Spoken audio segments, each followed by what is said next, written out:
여러분 안녕하십니까? 물개소리 연구소 김노균입니다.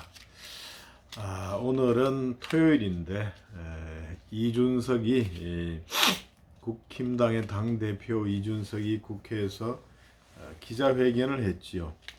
울면서 기자회견을 하고 온 언론에서 다 보도를 하고 있습니다. 그래서 이준석이가 왜 이렇게 되었느냐, 오늘 회견이 잘 되었느냐 못 되었느냐 이런 점에 대해서 한번 생각을 해보겠습니다. 전체적으로 보면은 이제 큰 틀에서 윤석열 대통령의 당선을 그리 원치 않았던 이준석이와 또 윤핵관이라는 어떤 윤 대통령을 지지하는 그러한 의원들, 그런 사람들의 하나의 세력 다툼이다 이렇게 볼 수가 있겠지만, 그래서 그것이 이제 드러났다 이렇게 볼 수가 있겠지요.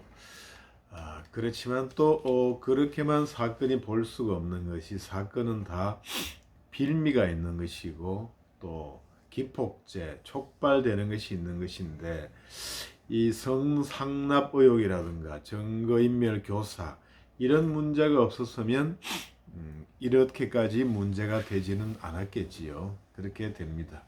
역사에 있어서 기본 갈등 구조라는 건 있는 거겠지만, 갈등이 있다고 다 이렇게 파국으로 치닫지는 않는다, 이렇게 볼 수가 있겠습니다. 먼저 이제 우리 이준석 당대표가 이제 여러 가지 울면서 억울한 소리를 많이 했지만, 이해되는 면도 있지만, 먼저 이제 국민이 궁금한 것은 기본적으로는 성상납 의혹이라든가 증거인멸 교사에 대한 어떤 당의 징계, 품위유지 의무 위반으로 인한 당의 징계, 이런 점에 대해서 우선적으로 국민에게 사과를 구한다든가 어떤 입장을 표명한다든가, 입장이 아니라 좀 사과를, 어찌됐든 그 처신 자체가 좀 국민이 보기에는 이상한 거죠. 이 한밤중에 정무실장을 내려 보내가지고 이렇게 확인서를 받아온다든가, 이것이 참 녹취록에도 나와 있고 일반 국민들이 보기에는 도저히 이해할 수가 없는 것인데, 그 성상납 부분은 묵묵부답이고 그 증거인멸 교사도 뚜렷한 해명을 자기하고 관계가 없다, 그런 거 받아오라고 하지 않았다, 이런 얘기만 하고 있으니 국민들 입장에서는 근본 전제에 있어 가지고 받아들이기 어렵다, 이렇게 생각을 할 수가 있겠습니다. 그래서 자기가 주장하는 어떤 윤핵관들의 어떤 자기를 내친다, 세력 다툼이다, 이런 것들의 의미가 반감이 된다, 이렇게 볼 수가 있겠습니다. 또 한편으로는 이제 윤핵관이 자기를 내치고 이런 것들은 내친다기보다도 어쨌든 권력 다툼은 있는 것이니까, 종전에도 있어 왔고 윤석열 후보가 국힘당에 입당하기 전에도 있어 왔고 그런 것이죠. 이준석 대표는 유승민 후보가 대통령이 되기를 바랬던 것이고, 윤석열 대통령이 윤석열이 대통령이 되면 지구를 떠난다고, 이렇게 떠난다 이렇게 얘기를 했는데, 대통령이 되고서 어떤 자신의 과거의 그 말에 대해서 그 말이 잘못되었다라든가 큰 착각을 했다라든가 이런 걸로 해서 어떤 반성이나 각성을 해서 어떤 입장 전환을 해야 되는데, 그것이 없이 그냥 대충 두리뭉실 이렇게 해가지고는 올바른 어떤 자세가 아니다. 그래서 이런 것들이 결국에는 그런 내심과 여러 가지 갈등 구조들이 얽혀서 폭발하게 된 것이다. 이렇게 볼 수 있겠습니다. 어찌됐든 윤핵관하고 이렇게 세력 다툼을, 권력 다툼을 하게 되었는데 그 빌미에 대해서는 본인이 별로 이렇게 뚜렷한 해명을 못하고 있다. 이렇게 되는 것이고, 또 이렇게 대세가 바뀌었는데 종전의 입장을 가슴속에 그대로 가지고, 종전 입장이라는 것은 뭐 유승민 후보를 지지하고 그 다음에 이 윤석열 후보는 별로 좋아하지 않는 그러한 입장을 가지고 계속 당을 운영하다 보니까 이것이 제대로 돌아가지가 않는 것이고, 그러한 성상납 의혹, 증거인멸 의혹, 그러한 문제가 있어가지고 결국에는 징계위원회에서 징계를 받고 내쫓김을 당하게 된 것이다. 이렇게 볼 수가 있겠습니다. 먼저 이렇게까지 사태가 오기 전에 성상납 의혹이라든가 뭐 증거인멸 의혹은 윤리위의 징계까지, 당원권 정지 6개월의 징계까지 받았는데, 이거를 그냥 당대표를 사퇴를 안 하고 그냥 6개월을 그냥 정지했다가 다시 데뷔하겠다. 이런 생각 자체가 잘못된 것이라고 생각이 됩니다. 이렇게 어떤 국민의 지지를 먹고 사는 것이 바로 정당이라는 건데, 정당의 당대표가 이런 불미스러운 일로 해서 형사사건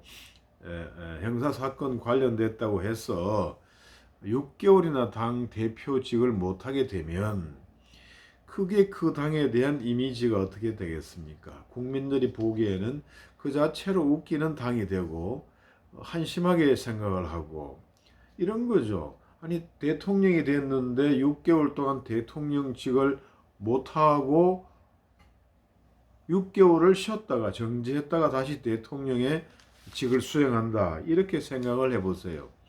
그래서 대통령에 대해서는 직무정지 제도가 지난번에 탄핵 심판이 들어가서 했던 그 노무현 이렇게 박근혜 대통령이 이렇게 됐던 거지, 다른 형사 사건으로는 직무정지가 안 되잖아요.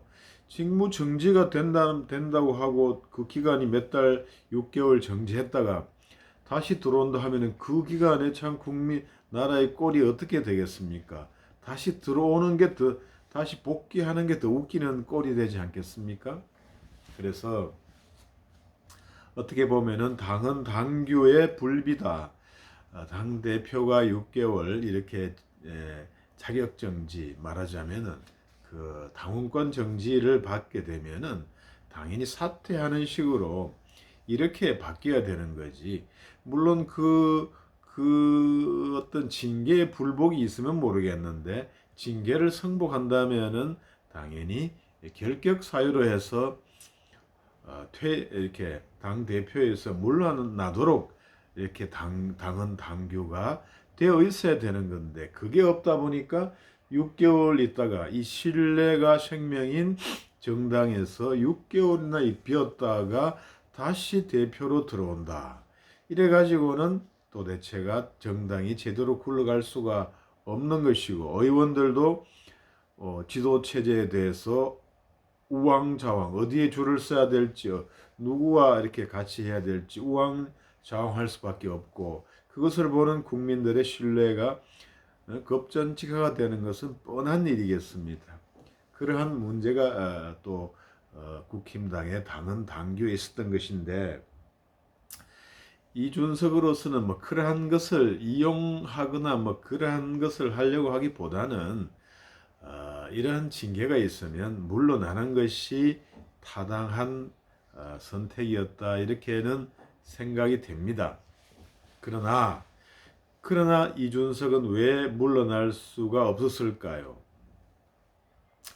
이준석은 이제 국회의원은 한 번도 하지 못했지만 마이너스 3선이라고 해서 3번 나와가지고 전부 떨어졌지만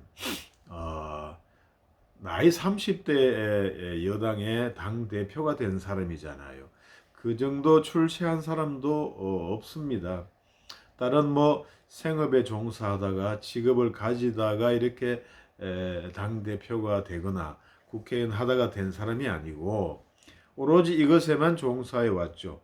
그래서 젊은 나이에 더할 수 없는 높은 직위에 의전서열, 대한민국 의전서열 메디안에 드는 그런 높은 자리에 올라갔는데 이번에 그만두게 이렇게 불미스러운 일로 사퇴하거나 그만두면 다시 그러한 자리에 올라갈 수가 있을까?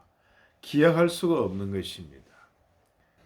그래서 이번에 매달리지 않을 수가 없는 그러한 상황이었다. 그래서 6개월 당원권 정지, 그 굴욕을 참고 이제 6개월 뒤에는 어쨌든 복귀를 해서 한다는 전제하에서 이제 참았었는데 이제 당 대표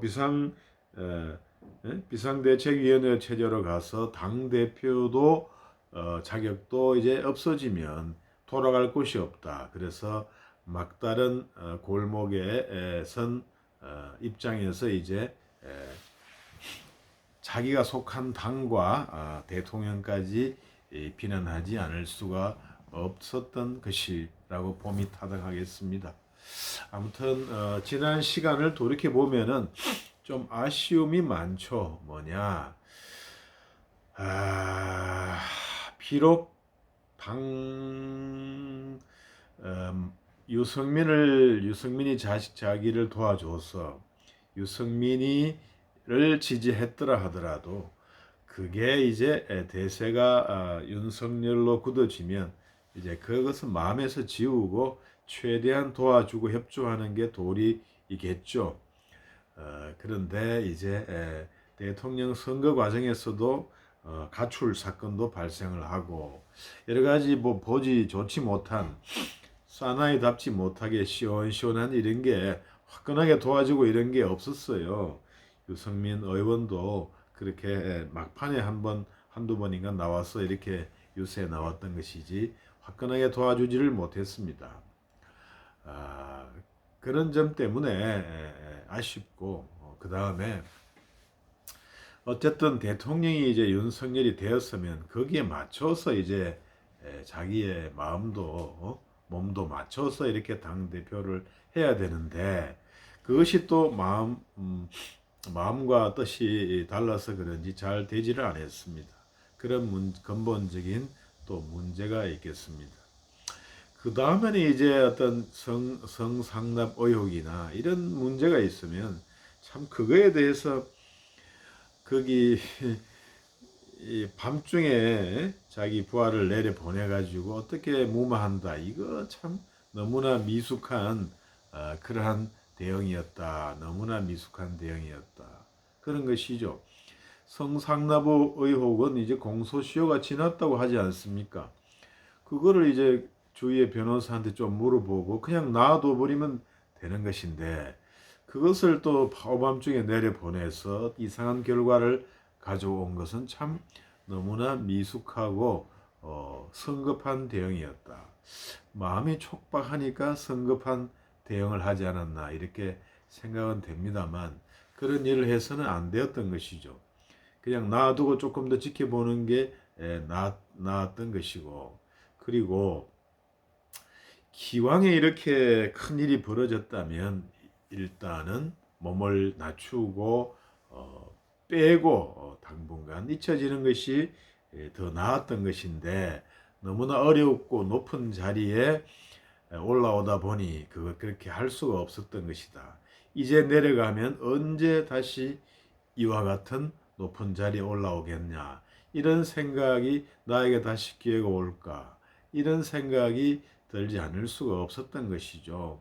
그래서 큰 틀에서 보면 이제 세력 다툼, 권력 투쟁에서 희생이 된 것인데 본인 스스로가 그러한 빌미를 제공했다. 빌미를 제공하면 안 되는데 그러한 빌미를 제공했고 그 대처에서 성상납 의혹 대처에서 현명하지 못했다. 그리고 이 이 대통령 유세 지원 과정이나 그 이후에 어떤 행동에 있어 가지고 원활하게 시대의 조리에 맞춰서 하지를 못하고 하는 바람에 이러한 결과를 불행한 결과를 가지고 왔다 이렇게 생각이 듭니다. 어찌되었든 이제 지나가 버린 일이고 이제 가처분도 이제 머지않아 결과가 나올 건데 젊을 때 이제 한 잘못 그런 것들은 또 시간이 지나면 잊혀질 수가 있기 때문에 망가지는 모습이 아니라 괜찮은 사람 그러한 모습을 끝까지 유지하는 것이 좋았는데 오늘 모습은 조금은 아쉬운 점이 있다 이렇게 생각이 듭니다. 우선 그냥 성명서 같은 거 입장문 같은 거 하나 밝히고 그냥 조용히 물러나는 게 나은데 거기서 울고 불고 이런 것은 좀 어린 그러한 모습이고 국민들한테도 별로 당장은 불쌍해 보일 수가 있겠지만 전체적으로 좋은 모습이 아니지 않느냐 이런 생각이 듭니다. 아무튼 처신을 잘해가지고 좋은 또 기회가 있기를 염원하겠습니다. 지금까지 물개 짖는 소리 연구소 김도균이었습니다. 감사합니다.